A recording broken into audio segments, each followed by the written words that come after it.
This video is a presentation of the Tennessee chapter of the American Academy of Pediatrics. Funding is provided by the Tennessee Department of Education, specifically the Tennessee Early Intervention System TEIS, and the Tennessee Department of Health. Hello, I'm Dr. Deanna Bell, President of the Tennessee chapter of the American Academy of Pediatrics. I want to welcome you to the Screening Tools and Referral Training Program, otherwise known as START. Our focus today will be the Pediatric Symptom Checklist Screening Tool. We will be reviewing the 17 and 35 item versions. This is the fifth of 6 modules. You should have downloaded the cases from the links provided that we will be discussing today. Let's find out more about what we can do to be more effective in primary care. Dr. Quentin Humberg, a developmental pediatrician and the medical director for the START program, tells us how to get started. Welcome to Module 5, the Pediatric Symptom Checklist, 17 and 35 item versions for parent and youth.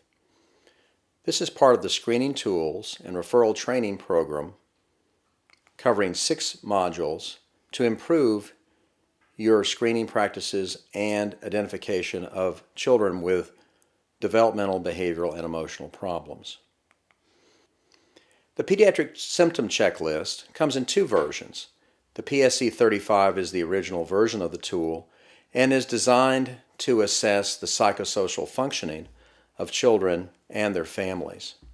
It is very easy to administer and is free.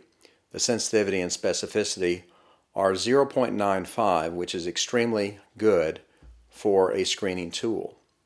This tool can be downloaded at the link provided.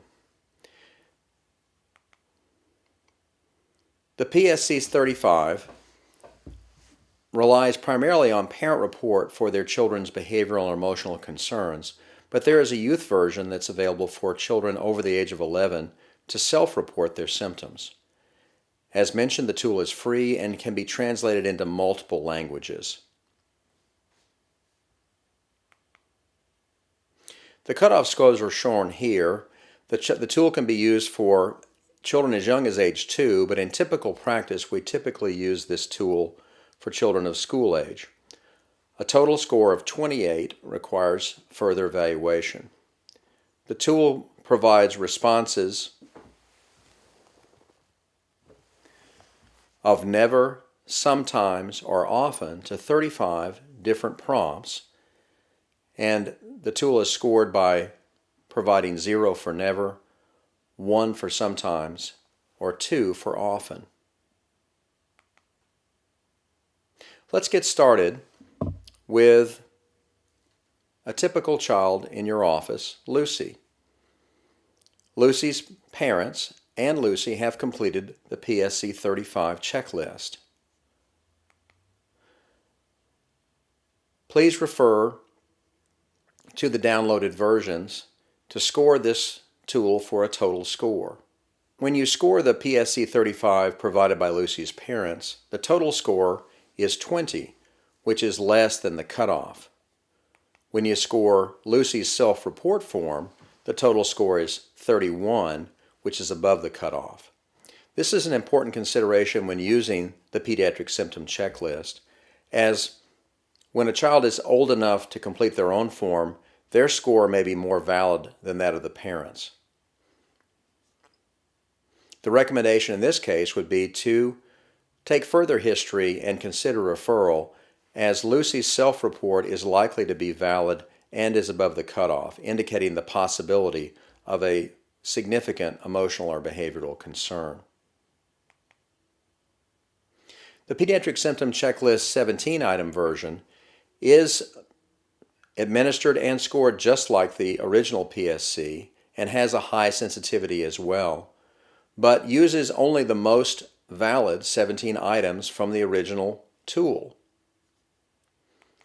In addition, the Pediatric Symptom Checklist 17 provides subscores in 3 primary areas of emotional behavioral functioning. These areas are internalizing concerns, externalizing concerns, and attention concerns. The cutoffs for the total score, the total tool is 15. The cutoffs for the subscales are listed.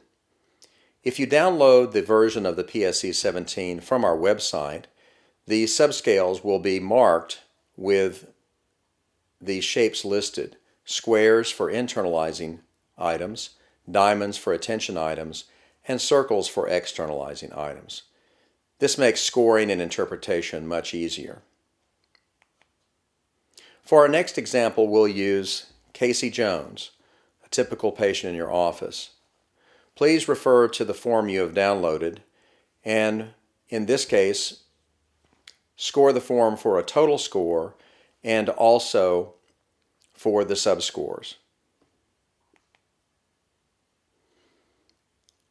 To remind you, the scoring is 0 for never, sometimes for 1, often for 2.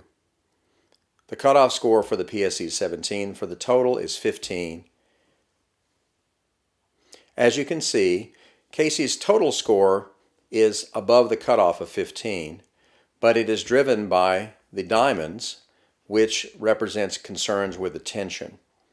Your recommendation in this case would be to ask further questions and get further evaluation concerning those attention concerns, particularly related to his school performance. Some additional resources about screening are currently available through the American Academy of Pediatrics. The Screening Technical Assistance and Resource Center STAR website provides a lot of background information that will complement what you're learning today. START, a journey of 1,000 miles begins with a single step.